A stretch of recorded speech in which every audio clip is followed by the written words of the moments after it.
You're ready. Hey, I don't always come on with my whole body up on the camera. Sorry about that. Hey, welcome to Trail Talk. Man, am I glad you're here this afternoon. I'm Edie, coming to you live from the Chuck Wagon studio here at the Chisholm Trail Heritage Center in Duncan, Oklahoma. And I have a very special guest with me today. This is Mr. Paul Hlavaty. Paul is, he lives here, Duncan.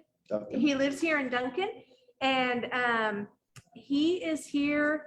He's going to tell us about something called the Commemorative Air Force, which is something I was not familiar with at all. Some of you may have seen promotions around town about the Commemorative Air Force tour that's out at the airport here in Duncan for starting tomorrow morning. Starting tomorrow, yes. Tomorrow through Sunday.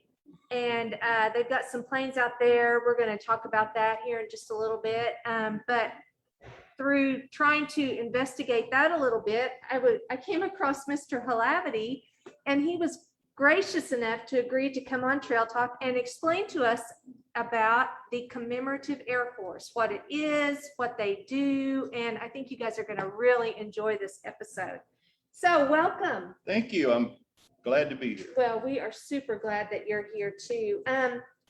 So Mr. Hlavaty, are you from the Duncan area originally? Yes, my family back to my grandfather came in during the land rush, so Oh, I have deep roots here. wow, that is awesome. So is that land that was in the, is that still in your family? Still there. Oh my, okay, maybe this is another trail talk that we do sometime.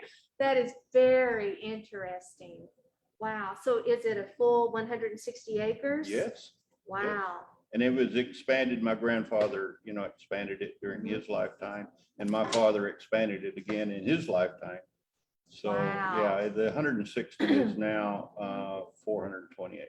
Oh my goodness. That is very cool. Original land run giveaway land still with the family. I love that. Yeah, we might have to chase that one sometime. That would be a very interesting show. So you grew up here, and you moved away at some point? At some point, yeah, I worked overseas for a while with Halliburton, and we came back home from overseas. What was that? About 1985. And the economy here in the United States was a little rough back in those days. Right. And my wife was from the Seattle area, so we literally got a map out and looked at everywhere in the United States and decided that her hometown of Seattle was probably the best place to go from an economic point of view. At least we could get jobs there. Right. And so that's where we ended up for 15 years, and then eventually moved back down to Oklahoma. And so all that time from growing up, you were one of those guys who loved planes. I am. You are. He still is. He's not. That's not past tense. That is present. I am. So, I'm an airplane nut, 24 karat. okay. So, as a boy, you mentioned earlier, we were just kind of chatting a little bit. You used to build model planes. That's correct. Things like that. Did you have like a certain era of plane that was your favorite? No, or? not really. As long as it flew, I was happy. You didn't care. I didn't care. Can you remember the first time you flew on a plane? On a real plane, a big plane? Yeah. Yes, I did. I can. Yeah. It was a small, I think it was a Piper 140, and that was around 1967 or so. Wow. Was it just as great as you had always dreamed it would be? I don't remember. It was such a sensory overload for me that you come away and think, what just happened? Right. That was the feeling. Yeah. Oh, that's awesome. All I knew is that I didn't know what happened, but I liked it. Yeah. I'll do that again. Yeah, I'll do that some more. Oh, that's great. So tell us your kind of your path to finding the commemorative Air Force. Wow, that's a long winding path.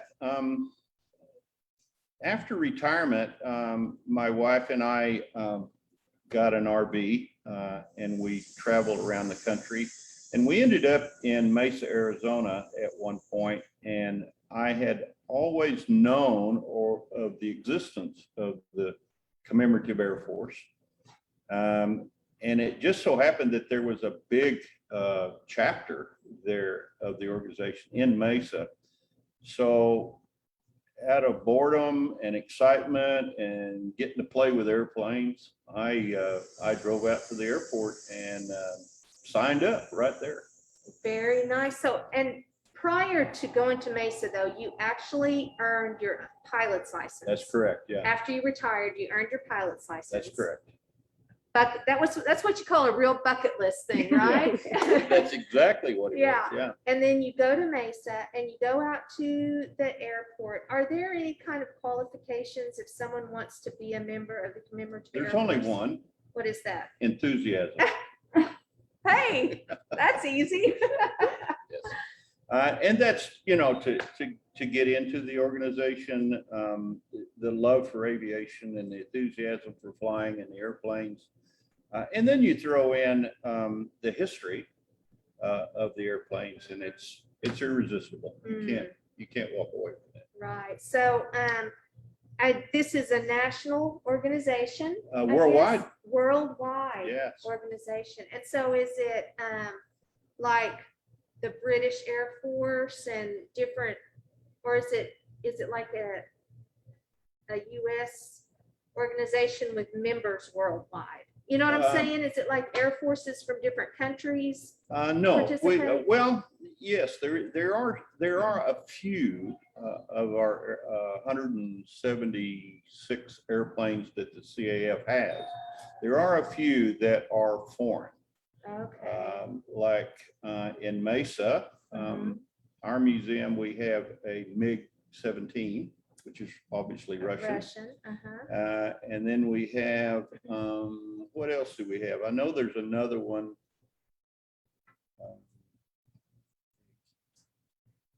I don't know. Anyway, to answer your question, not necessarily U.S. aircraft, but primarily.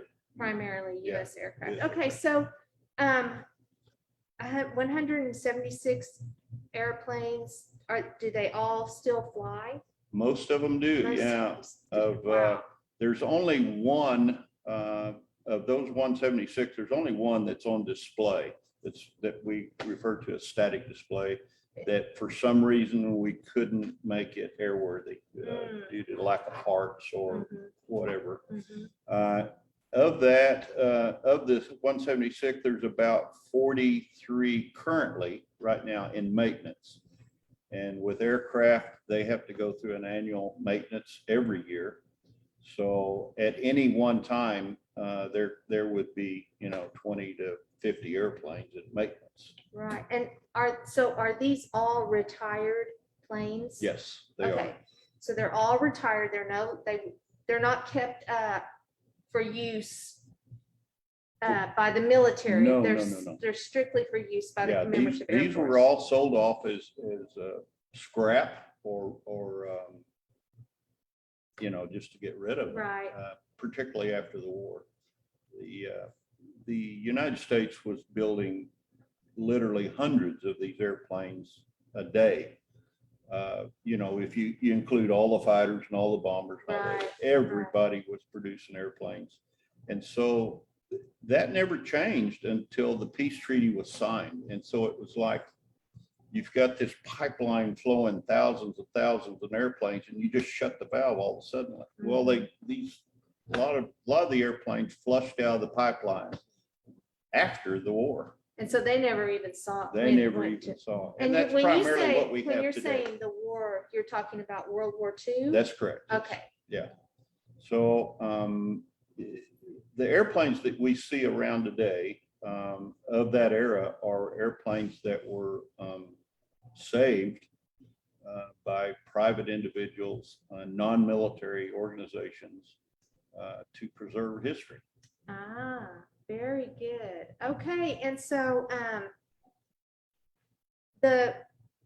so kind of, I'm sure the list of the different types of planes may be kind of long, Mhm. but like at the chapter that you are a part of, what are the different types of planes in that chapters, I guess? Well, we have 7 flying examples, and then another 7 or 8 or 10 maybe that are either on static display owned by the CAF or that are privately owned that we display for those private owners. Kind of like, just like an art museum. Right, exactly. Right, They're okay. on loan from private individuals.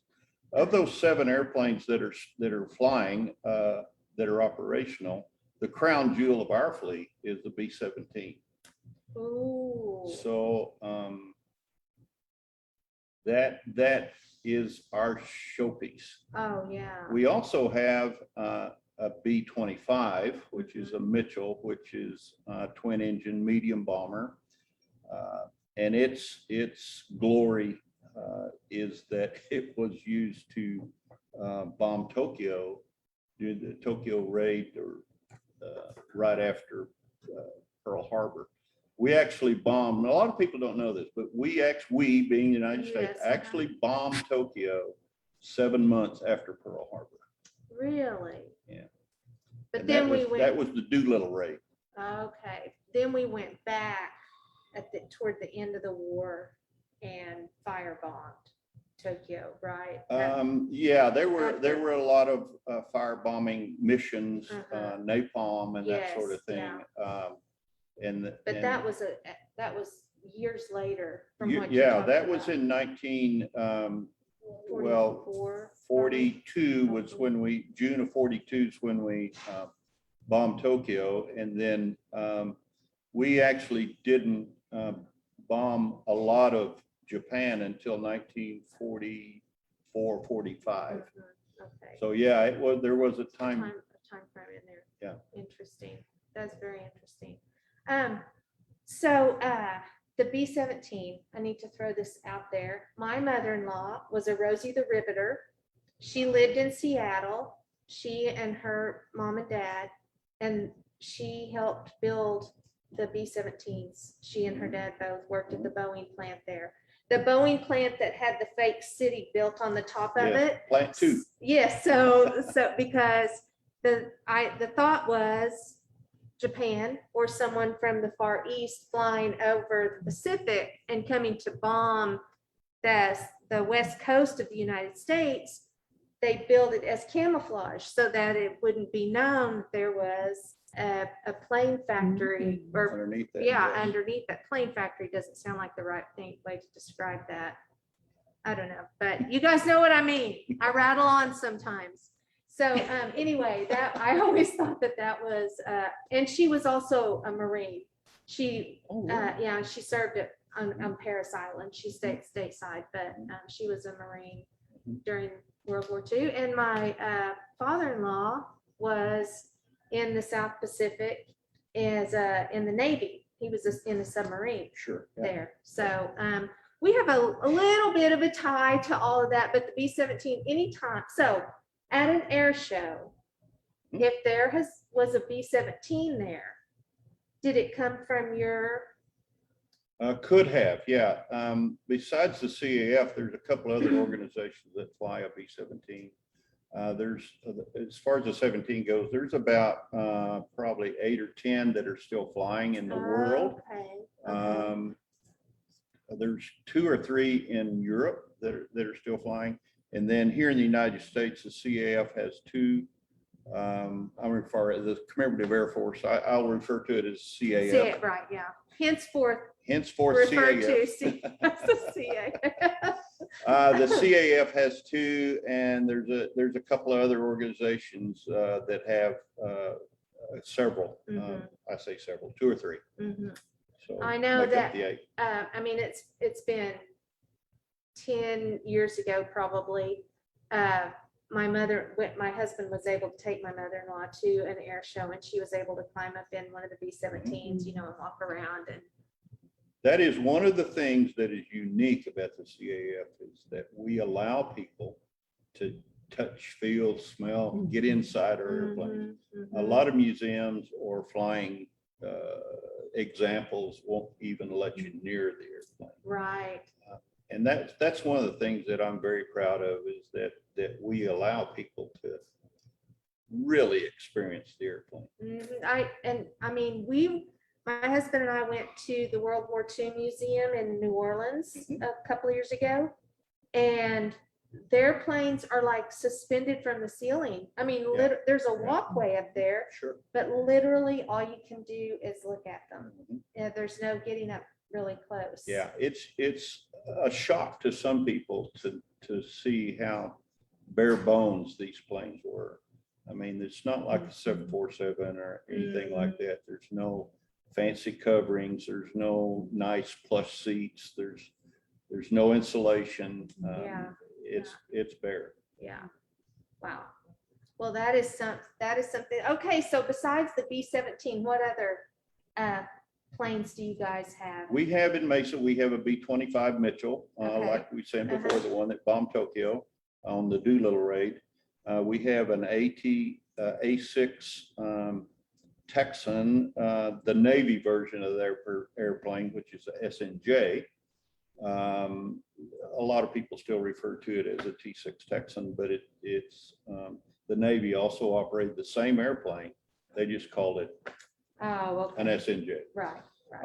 There's a Stearman biplane that was a primary trainer during World War II. There is a you got me on the spot here. Well, that's okay. That's why I said the list is probably very long. So it's not like I would expect you to be able to list all of them off. Yes. So now I'm thinking, are World War II planes the only planes that the CAF has? That's our primary focus. Okay. There are some other planes that are outside of that era, that time frame, that we keep that have some significant historical military designations. Right. That Because I'll be honest with you, I'm going to tell on myself here just a little bit. When you said MiG, I knew that you meant Russian plane, but the first time I probably ever heard that word was the movie Top Gun.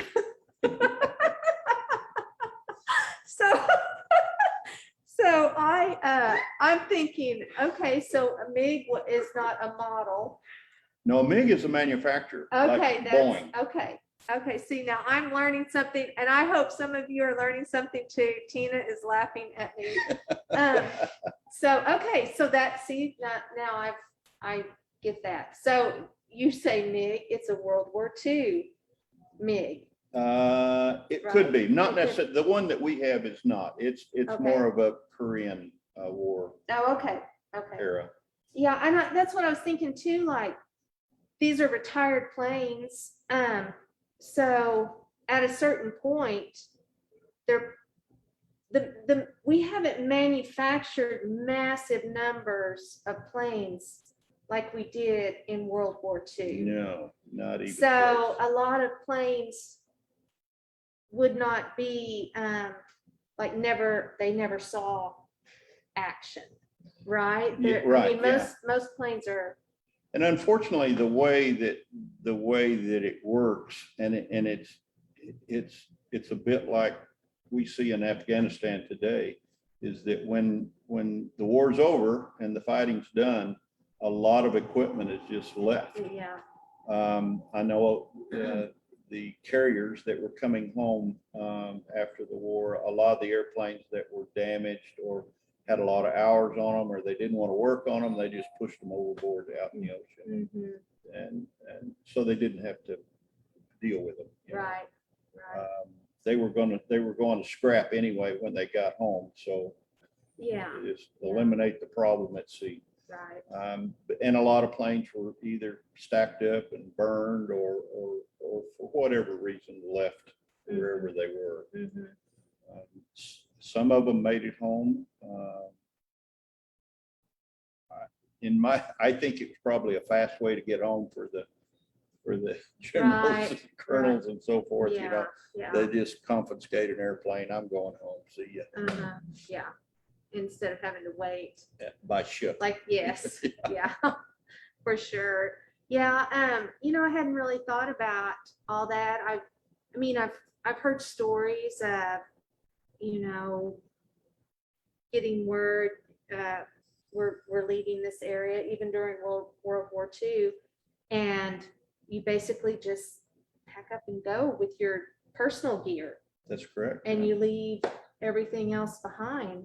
A lot of everything. Yeah, a lot of everything. Not everything, but a lot of stuff. Well, and I mean, you think about some of the, I was thinking about things even like tanks and things like that, other pieces of equipment, those had to be carried over there. That's right. Why would you load them and carry them Send back them here? back just to scrap them. Yeah. Yeah. That, exactly. I mean, it does make some sense, logistically anyway, to do it like that, but. And we'd been at this war, we being the United States, been at this war for what, 5 or 6 years. We were anxious. This is over with. Let's go home.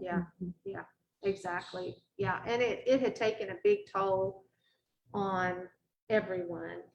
Exactly. I mean, it's not called the World War for nothing. Yes. It was a major deal, but I love it that the Commemorative Air Force takes advantage of these planes that were not used, but they didn't have to be scrapped. So that now people like me and, we can learn a lot about the equipment, the technology, all of those things that, and how each plane has a different role in the, I guess, different forms of battle. Yes. Yes. Today, when people tour our airplanes, a lot of the comments you hear is, wow, it's so small. It's not insulated. It's not comfortable seats, and all that. And it's good to know if your father or your grandfather or your father-in-law or whatever was in that war, you actually get to see the equipment firsthand that they were using at the time. And to a lot of people, that is very informative. Oh, and very inspiring. Exactly. Also, this is what Dad did. Right. So, speaking of parents, tell us a little bit. He has this fantastic story about his own father, and I would like for you to kind of share that and kind of share some of the keepsakes that you have from him. Sure. My dad was a tail gunner on a B-17 and was shot down what we believe now it was Norway. We're not quite sure of that, but somewhere in the Baltic area, and was put on a ship and shipped back to Germany to go into a POW camp. As part of a Red Cross package, there were people back home that would put together these packages. And one of the things they did was they put little journals or little books in these packages. And my dad got a hold of one of those books and he created a journal that he kept while he was a POW. So let me ask a question. The Red Cross packages were delivered to the POW camp? Yes, they were supposed to be. Okay. They didn't always make it. Right. And not all of them always made it, So I know in some of Dad's writing, he was talking about one Red Cross package was shared by 13 men when the package was meant for 1 man. Wow. So they got a little bit, you know, of the Red Cross package, but not all of it. You know, Do they you had mind to share it. showing us the notebook? Sure. And you said your dad, he wrote it like a journal, so Yes. you were able to, how long was he in the camp? 13 months. My goodness, that seems like forever. But this is the journal, and it's quite fragile still. Right. But you can tell that the pages were like a 13, 8.5 by 13, folded in half Uh-huh. to make the book, and then the cover appears to me to be a grocery sack. Mm-hmm. An oiled. Yeah, an oiled grocery sack. Mm-hmm. Paper sack. The first thing that's in the book is a calendar from 1944. Wow. So I'm guessing, and there's a lot of guess that has to do with this book, that it was the only calendar they had, the only way they know what date it was, you know. Right. You mind turning that around so the camera can see that? Oops. We dropped part of it. That's Let's okay. just leave that there. Yeah. Anyway, this is the calendar. Starts in March of 44 and goes through February of 45 on this page. Guessing that perhaps that was the month he was captured. Yeah, I'm guessing. I have no way of knowing. So Paul Mr. Hlavaty had shared with me. You could call me Paul. Okay, That would that- be fine. That he knew his father was a prisoner of war, but he never really spoke of it. So after his father passed and he found this, he was able to then go back and kind of go through his dad's experience. Yeah. In the camp. What I did was, and he wrote all of these stories in poetry. There's about 4 or 5 of them in here with different titles. What a great thing that he had that to keep himself, I mean, obviously creative.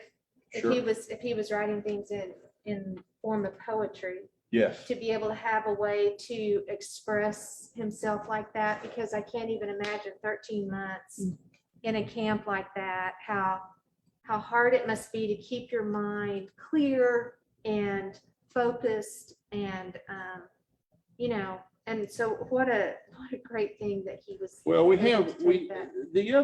the other neat thing about this journal is and the poems, the poetry, is it kind of gives you an insight into the mind of these POWs. Right.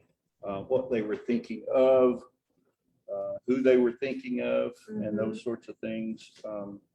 But by reading through this stuff, it's a window really into the past, into his mind, what he and the other POWs were thinking at the time.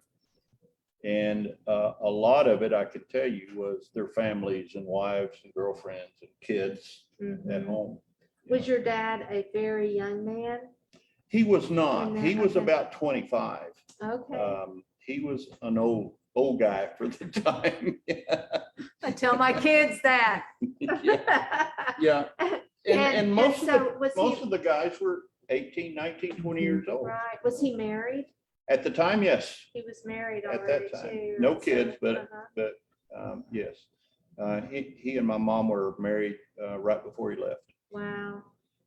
Wow. And so he was writing poetry, I'm guessing, about her. Yep, there was one about her Mhm. and me. And you. I didn't even exist. That's great, though. Yeah. That's great. Wow. Well, that is such a treasure. I mean, can you imagine being able to have your dad's thoughts actually recorded like that? And you know, the calendar thing, of course, my only experience with is watching movies or documentaries, but it seems like keeping track of time in situations like that is really important for your mind to be able to do that. Yeah, in pilot jargon, you have to know where you are Mhm. to know where you're going. Right. So Right, it yeah. was very important for them to know what the dates were. You know, birthdays and 4th of Julys and Mhm, mhm. Christmases and Thanksgivings and all that were, if you didn't have a calendar, you wouldn't know when those were. Right, right. Wow. Well, that is what a great thing. So, what branch of the service was your dad? He was, at that time, the Army Air Corps. Okay. Which later became the Air Force. The Air Force. Yeah. Very nice. So, was that a little bit of your kind of interest in planes? It was a lot of my interest in planes when I got to Mesa, and wanted to do that because of the 17 was there. They had a 17. Right. And of course, you know, the connection, dad, tail gunner, 17. Right. So Perfect. it all just fell into place. Oh, exactly. So tell me, so you work, when you're living in Mesa for part of the year, you work there. Yes, I volunteer You volunteer. at the museum at CAF. Uh-huh. I do a lot of work in the museum itself by building pieces, parts for aircraft for display, so that they can look as authentic as we can possibly make them. The rest of the time, I work on the airplanes that are actually operational to fly them. And then in addition to that, I'm also a crew chief or a flight engineer, so that I sit right behind the pilots and keep those guys straight. When the planes are. They're not going to like hearing that. He might have just got himself in trouble there, evidently. Maybe. So does that mean that your planes go on tour sometimes and you go with them? Yes. Okay. Absolutely. Very Yeah, nice. they're touring right now. My airplane, the one that I'm crew chief on, is in Oklahoma City right now. Really? Amazingly enough. Wow. And which plane is it? The B-17? The B-25. Oh, B-25. Okay. Yeah. The Mitchell Yeah, the is in Mitchell. Oklahoma City right now. That's correct. Yeah. Okay. So let's switch gears just for a minute. So the tour that's here in Duncan Sure. is not your chapter, it's a different chapter. Yeah, they're out of Dallas. Oh, okay, okay. And but they've brought some planes up here. Since they're not a part of your chapter, you may be limited on the information about that. But tell us what you know about the planes that are here and kind of what can we expect happening at this tour. I'm sure the tours are all basically the same. They are, yeah. Okay. There's actually 3 airplanes that the CAF brought in to Duncan yesterday. The B-29 is the Super Fortress, and it's the type of airplane that dropped the bombs on Hiroshima and Nagasaki. Okay. And so that's its claim to fame. That airplane is iconic in that it was what we like to think ended the war with Japan. Right. The other plane is a B-24 Liberator, and it's a big 4-engine bomber thing, airplane. Shouldn't say thing. That's not very aeronautical, is it? Thing. Anyway, it's what was I talking about? B-24. The B-24. Yeah. Liberator is a heavy bomber. It has a 8,000-pound bomb load, and there were about 12,000 or so of those built during those 4 or 5 years between 41 and 45. That is kind of fascinating, isn't it? That they could churn out that many planes in that short of a period of time. Yeah, and that's just one plane. Right. And the B-17 was similar to that in around 12,000 units built. The B-29, there was about 6,000 units built. The Mitchell, there was again around 10,000 or so built.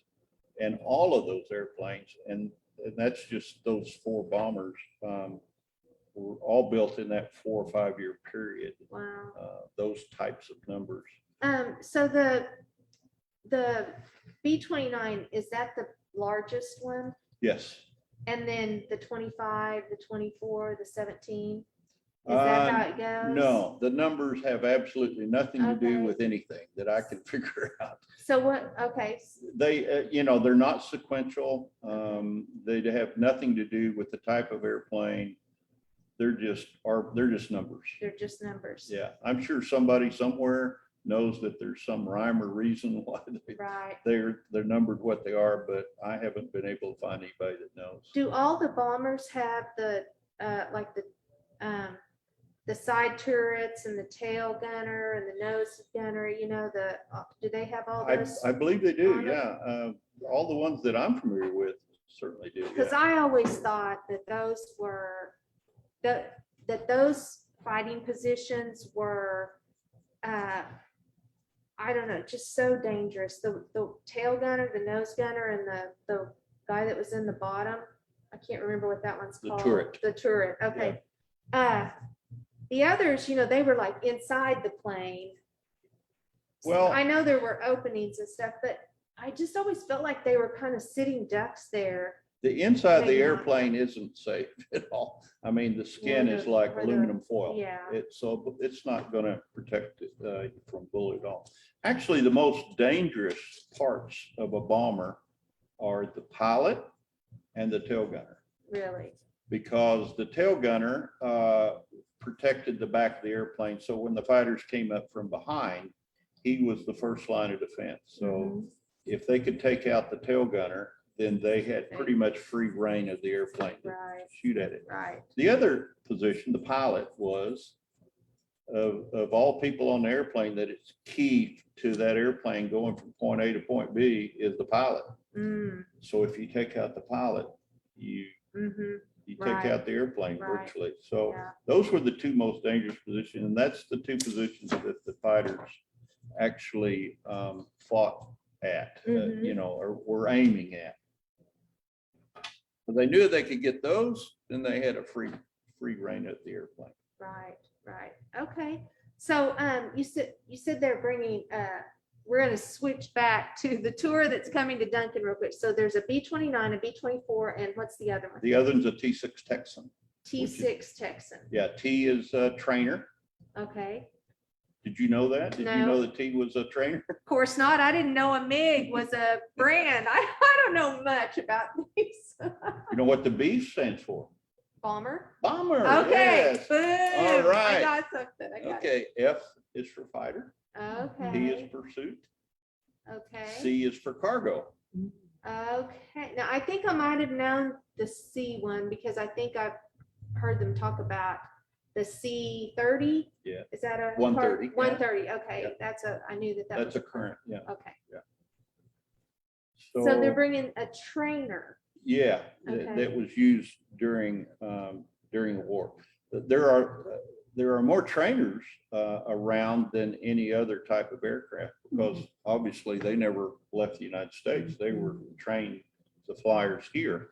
What makes a trainer different from one of the other planes? It's a smaller, slower, less complicated plane to fly. So that's like training wheels on your bicycle.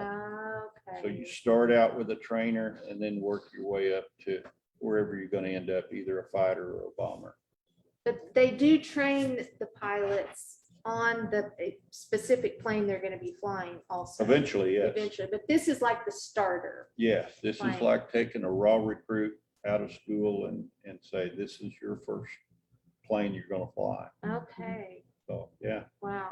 Okay. I see. Yeah, I did not know that. I didn't know that's what that was for. The T. And there were several different kinds of trainers. There was a BT-13, a basic trainer 13. There was a Stearman bi-wing. There were several different kinds of Mhm. trainers. And then eventually the guys that were going up to the big airplanes, the bombers and so forth, would work their way into a small twin engine airplane, Okay. Right. as a step up the Right. ladder. Right.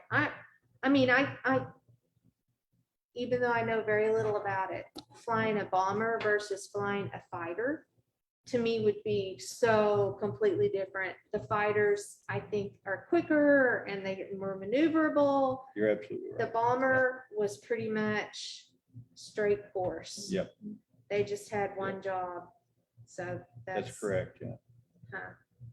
So was there one type of plane that was used more than the other types in World War II?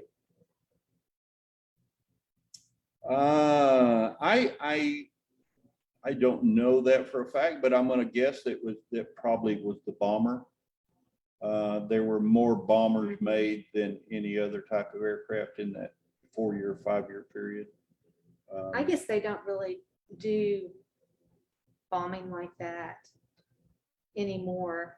No, this was the bombs they used back then were just gravity bombs. You know, you just drop them and they They went landed wherever they Right, landed. not smart, and they what they call carpet bombing or Carpet something. bombing, where you went out with 1,000 bombers Mhm. and flew real close together, and everybody dropped their bombs at once, and you know, just obliterate anything.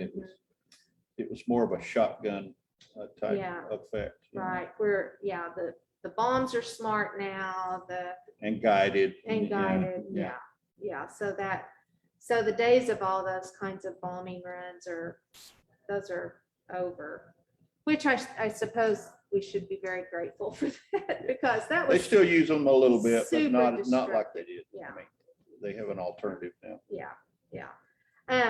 So what's your favorite thing about the commemorative Air Force? Flying. Oh, I'm sure, I'm sure. I on my own, you know, we do a lot of work and a lot of maintaining of these airplanes. They're 75 years old, you know. So Yeah, a lot of tender loving care. So we probably put close to 80 man hours of maintenance for every hour of flight. oh my goodness. It's that kind of a ratio, yeah. Wow. It's a constant, we will work on things and check things and look at things that really don't need looking at, but we want to make sure, Mhm. you know. So we're looking for anything that might cause any kind of problem in flight, and repair it, fix it, replace it, Mhm. whatever's called for. Right. Wow. 80-1. That's very impressive. But I mean, if your planes are tended to like that, I would guess airliners are tended to. I don't know. He's I've not, never been he's not around. going to give us any assurances on that. I've never been around, you know, the commercial maintenance of airplanes. Never. I have no knowledge of that. Right. I was just thinking about you're retired, but you're not really retired whenever you get. I guess you're going to work at the most fun thing that you could ever work at. That's retirement, isn't it? Yeah, that's what I'm thinking. That's exactly what I'm thinking. So how many of these tours does your chapter do in a year? We do one tour a year, but the tour lasts 4 months. And so approximately how many stops would you? About 25 to 30 stops. Wow. So you leave Mesa and you don't come back for 4 months? Until June, we leave in June and come back in October. Wow. And so we have, you know, 4 or 5 different crews. Mhm. So we're always doing crew swaps out, you know, on that. It's not like we have to do the whole 5 months. Yeah. Or 4 months. Yeah. Still though, that's very impressive. And that means that, so how many chapters are there here in the States that? There are about 400 Wow. nationwide, yeah. Wow. That is, so not everyone has a check my plane? notes? Yes, so they don't all have planes then?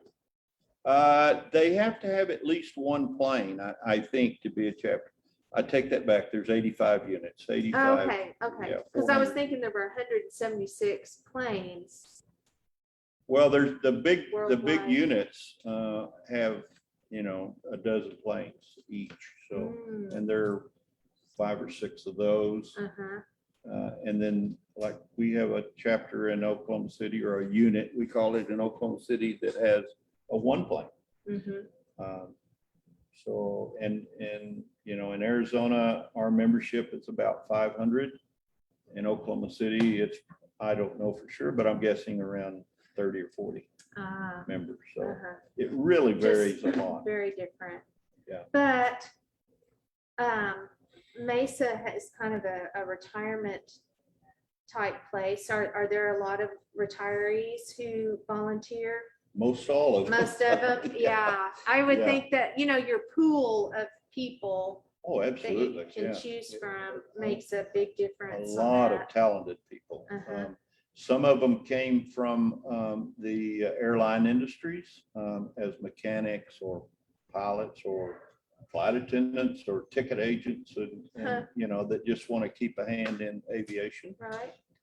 But there's also, you know, farmers and telephone technicians and whatever, you Just know, that people just, like you who are yeah. plane enthusiasts. yes. Wow. That is fantastic. I love your mission. I love that you guys are just so devoted to it, you know, and that I guess you're preparing all year for that tour that starts Absolutely. in Yeah. June, and then you go back and start preparing them again. And Yeah. Yeah. that's so great. Yeah. A lot of people are educated then, and the stories about the planes, and like you say, understanding what the plane is really like on the inside, not the dreamy, oh, you know, kind of plane. It's bare bones. Yes. And yeah, it's very enlightening to see what our fathers and grandfathers did during that period, mhm. and the equipment they had to work with. You know, the CAF motto is to educate, honor, and inspire. Mm. And so in some ways we do a little bit of all of that. I hope I did some of that here. Oh, absolutely. Yes. But we have found that the younger generations, for the big part of it, are very enthusiastic about learning, because their fathers and grandfathers came back home. They didn't talk about it. Mm-hmm. In my case, I knew very, very little Mm-hmm. about what my dad went through. Right. And so for us to be able to let families have a small glimpse of that is. Mm-hmm. Absolutely, yes. I feel like you have really educated, honored, and inspired today, 100%. If you want to, now it's not Mr. Hlavaty's chapter of the Commemorative Air Force that's here in Duncan this weekend, but the chapter from Dallas is here. They've got some airplanes, some genuine World War II airplanes that you'll be able to see up close, Tour through. Take a ride on. Right, yeah. I mean, there's all kinds of opportunities. So go out there and check it out and get a firsthand glimpse of the history of those planes that helped our country defeat a terrible enemy during World War II, and just catch some of that history. I'm kind of a history nerd. I really love it. So I've just enjoyed this conversation so much. And I am serious about the land run deal. I think that would make a great trail talk. So whenever it's time for trail talk to be over, we like to say happy trails together. So you ready? I'm ready. Okay, well, let's tell them bye then. Happy Happy trails.